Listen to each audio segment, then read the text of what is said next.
வேள நீ நடக்க பிச்சி பூவ நானும் பாய் விரிக்க உச்சி முதல் பாதம் நான் சிலிர்க்க உள்ளத்தில ஆசை ஊற்றெடுக்க முக்குளிக்க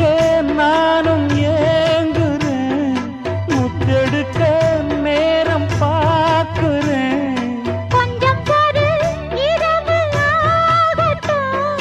வெக்கமது விலகி ஓடட்டும் எப்பம்மா எப்பம்மா காத்திருக்க மொட்டுத்தான் விட்டுத்தான் கூத்திருக்கேன் என் கண்ணுக்கு ஒரு நிலவா ஒன்ன படைச்சான் ஏன்